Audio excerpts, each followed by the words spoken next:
Здравствуйте. Сегодня наш гость, министр финансов Республики Саха-Якутия Валерий Алексеевич Жандоров. Кроме этого, принимает участие журналисты Саха-Медиа, Якутское Саха-информационное агентство Аял Яковлев и газета Саха-Сире Марьяна Тыртыкова. Итак, первый вопрос. Валерий Алексеевич, существует ли долгосрочная стратегия работы с нашим бюджетом? И какие стратегии вообще существуют в регионах?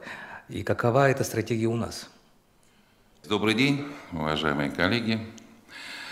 Вопрос действительно достаточно важный, и буквально 3 года назад в Бюджетном кодексе Российской Федерации появилась такая норма, что субъектам Российской Федерации, так же как и самой Российской Федерации, необходимо разработать долгосрочный бюджетный прогноз. Такой прогноз нами был подготовлен. Он готовился на основании стратегии социально-экономического развития, то есть на основе прогноза социально-экономического развития. Периоды там определены на 12 лет. Каждые 6 лет он должен обновляться. При этом внутри 6-летнего периода, по мере необходимости, он может корректироваться.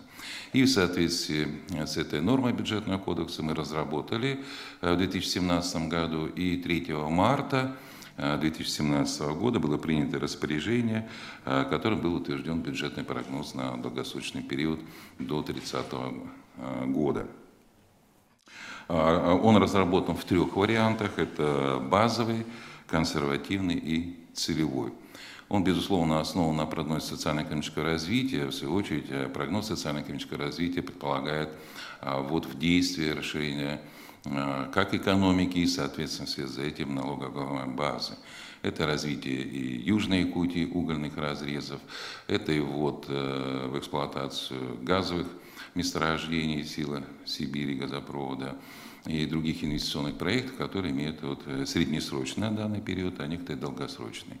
На базе этого были и разработаны.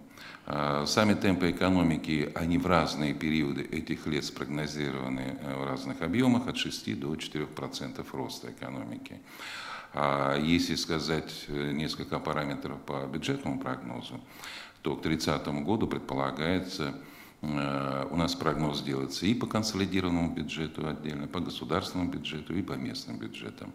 Если взять несколько цифр, то консолидированный бюджет предполагает уровень увеличения налоговых доходов, если сейчас он составляет у нас на 2018 год порядка 117 миллиардов рублей, то к 30 году предполагается, что он вырастет более чем в 2 раза налоговые доходы. Это этап постепенный. Конечно, на этом цикле учитываются такие параметры, как и прогнозы, которые существуют у Российской Федерации по прогнозу таких факторов, которые очень сильно влияют на наших налогоплательщиков. Это и курс доллара, и цены на сырьевых рынках, на мировых конъюнктурах. Он в течение всего этого года имеет и понижение, и снижение. Но, безусловно, этот прогноз бюджетный долгосрочно существует. Валерий Алексеевич, конечно, мы не можем обойти тему сейчас стихийного бедствия, которое захватило республику. Да, я думаю, у моих коллег тоже есть вопросы. Марьяна, пожалуйста. Спортивные игры в ОМГе интересуют всех. Хотелось бы поинтересоваться с финансовой стороны, как решается их дальнейшая судьба в этом году. Но сейчас подготавливается решение в связи с тем, что Амгинский, Углоса, далее у нас и Чурапчинский, Татинский, там есть подтопленные населенные пункты, Усьмайский, у нас вот подтопленные населенные пункты. Так. 12 мая указом главы Республики Саха-Якутия была объявлена чрезвычайная ситуация регионального характера. Вчера работала рабочая группа правительственной комиссии Российской Федерации во главе с министром МЧС Пучковым с точки зрения рассмотрения вот этих чрезвычайных ситуаций, сложившихся в связи с паводком, весенним половодьем, так, подтоплением сел. В Амгинском Улусе уже сейчас при сходе воды начинаются аварийно-восстановительные работы. Это тоже потребует усилий и времени, и главу Республики Саха-Якутия предложено решение о переносе проведения спортивных игр на 2019 год. После того, как мы проведем восстановительные работы, так, значит, сконцентрируем свои усилия на восстановительные работы в нескольких районах ОЛУС. Так мы, наверное, достаточно хорошо подготовимся к этим играм в 2019 году. Как будет финансовая часть по возмещению ущерба для населения построена? Да, безусловно, ежегодно в государственном бюджете предусматривается резервный фонд на предупреждение и ликвидацию последствий чрезвычайных ситуаций, стихийных бедствий. В этом году он предусмотрен в объеме 120 миллионов рублей. Часть мы уже из них раскассировали, направили на аварийно-спасательные работы, на предупредительные работы. Вы знаете, были проведены достаточно много вылетов вертолета, часов, так? В том числе и проведение взрывных работ, это финансировано за счет резервного фонда. И вторая часть, это, конечно, средства, предусмотренные на выплату материальной помощи пострадавшим гражданам в результате стихийных бедствий.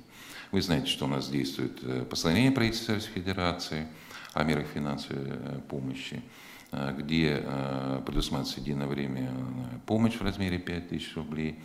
Затем при оценке ущерба при утрате имущества первой необходимости до 20 тысяч рублей на одного члена, на каждого члена семьи. Согласно этого порядка, сейчас уже там работают комиссии в рамках органов местного управления со специалистами Министерства охраны труда, которые сейчас формируют списки пострадавших, это первая часть. Так? Вторая часть идет оценка ущерба домовладения и того имущества, которое пострадало.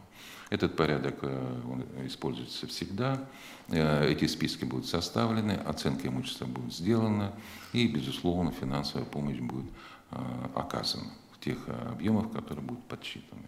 Кроме того, отдельно будет считаться ущерб по хозяйственным субъектам, отдельно по социальным объектам инфраструктуры, которые тоже потребуют восстановительных работ, да, и отдельно тоже по сельхозтоваропроизводителям. Все эти ущербы рассчитываются, оформляются и предусматривают средства. При необходимости эти 120 миллионов резервного фонда будут увеличены решениями, значит, нормативными актами правительства по решениям комиссии по чрезвычайным ситуациям. Этот механизм отработан, и мы полностью проведем и возмещение, значит, материальной помощи, и аварийно-восстановительные работы. Конечно, достаточно значительные средства у нас пойдут именно на дорожные инфраструктуры, которая пострадала достаточно сильно. И до конца, к началу отопительного сезона мы должны завершить все восстановительные работы в помещении. Неоднократно говорится о том, что наш бюджет имеет социальную направленность. И сегодня один из актуальных вопросов – это повышение заработной платы с учетом повышения минимального размера оплаты труда. Какова сейчас ситуация? Сколько средств зарезервировано в бюджете на эти цели? И каков прогноз исполнения этих прогнозов? Да, безусловно, наш бюджет социально ориентирован, более 50% направляется на социально-культурную сферу, на наши основные отрасли, и в том числе большое внимание уделяется оплате труда.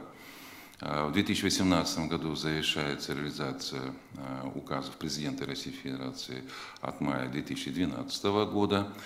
Целевые показатели, надо сказать, по итогам 2017 года нами достигнуты по тем целевым категориям. Это медицинским работникам, преподавателей общеобразовательных организаций, детских садов, социальных работников, работников культуры. В этом году мы выдерживаем показатели до 100% оплат труда целевым категориям от среднего трудового дохода в целом по региону. Кроме того, было принято решение индексации на 4% прочим категориям работников бюджетной сферы, кроме целевых указанных в майских указах. И третья позиция, вы правильно отметили, это повышение минимального размера оплаты труда. В целом эти расчеты показывают, что нам потребовалось в 2018 году дополнительно до 13 миллиардов рублей. Из них на данный момент на целевые категории у нас предусмотрено полностью повышение оплаты труда по майским указам. Кроме того, 1 миллиард у нас предусмотрен в резервах на индексацию на 4% прочих категорий работников бюджетной сферы. И с объемом минимального размера оплаты труда нам пришлось, конечно, очень серьезно поработать. поскольку вы знаете, что определением Конституционного суда от 7 декабря 2017 года было принято решение, что минимальный размер оплаты труда, выплачиваемый в субъектах Федерации, и в частности в тех субъектах, где существуют районные коэффициенты и северные надбавки, они прибавляются к тому уровню федерального стандарта. И в соответствии с федеральным законом с 1 мая 2017 года на всей территории Российской Федерации минимальный размер оплаты труда должен соответствовать не менее прожиточного минимума. А федеральный стандарт по Российской Федерации составляет 11 200 рублей с 1 мая. Соответственно, если мы туда прибавим наши районные коэффициенты и северные надбавки, то прогноз составляет от 28 тысяч это в центральной, средней зоне и до 31 тысячи это в арктической северной зоне, где у нас районный коэффициент 2. По расчетам нашего Министерства труда и социального развития это составляло потребность от 4 миллиардов до 4 миллиардов 300. Была проведена огромная работа по определению работников, у которых ниже вот этих уровней оплаты труда, и сколько средств потребуется. Вы знаете, что мы один из немногих субъектов Российской Федерации уже с 2014 года выплачиваем минимальную оплату труда на уровне прожиточного минимума. На данный момент он составляет порядка 17 600 рублей. И вот эта разница от 17 600 до средней до 29 тысяч, это вот потребность новая, которая возникла буквально в начале года, и оцениваются такие объемы. Безусловно, эти объемы в первоначальном бюджете не были предусмотрены, и мы предприняли усилия по перераспределению на это приоритетное направление. Таким образом, мы саккумулировали от потребности порядка 11,5 миллиардов рублей, в том числе была учтена и федеральная поддержка на повышение минимального размера оплаты труда. Решение уже принято в отношении республики на сумму 1 миллиард 350 миллионов рублей. При этом у нас сохраняются потребности на сумму оценочно 1,5 миллиарда, которые нам необходимо также за счет перераспределения не приоритетных расходов, на это приоритетное направление предусмотреть. То есть социальные обязательства в части оплаты труда, так же, как и других социальных выплат пособий, они будут, безусловно, исполнены, и для этого средства будут уже предусмотрены в большей части на 90%, и в дальнейшем также мы будем предусматривать. Необходимо отметить, что по итогам 2017 года фонд оплаты труда в консолидированных расходах бюджета, в целом бюджета и государственных, и местных бюджетов, составил в 2017 году около 70 миллиардов рублей. Сейчас, с учетом этого, по итогам 2018 года это составит порядка 82 миллиардов. То есть происходит резкий рост расходов на оплату труда на 12 миллиардов. Конечно, это требует усилий по структурированию наших расходов, проведения определенной политики бюджетных расходов, которые направлены на приоритизацию направлений. И в частности, основное, конечно, это на обеспечение оплаты труда в повышенных размерах работников бюджетной сферы, которая охватывает порядка 116 тысяч наших работников в бюджетной сфере. Благодарим вас, Валерий Алексеевич, за участие в первом выпуске нашего нового проекта «Открытое правительство». Спасибо большое.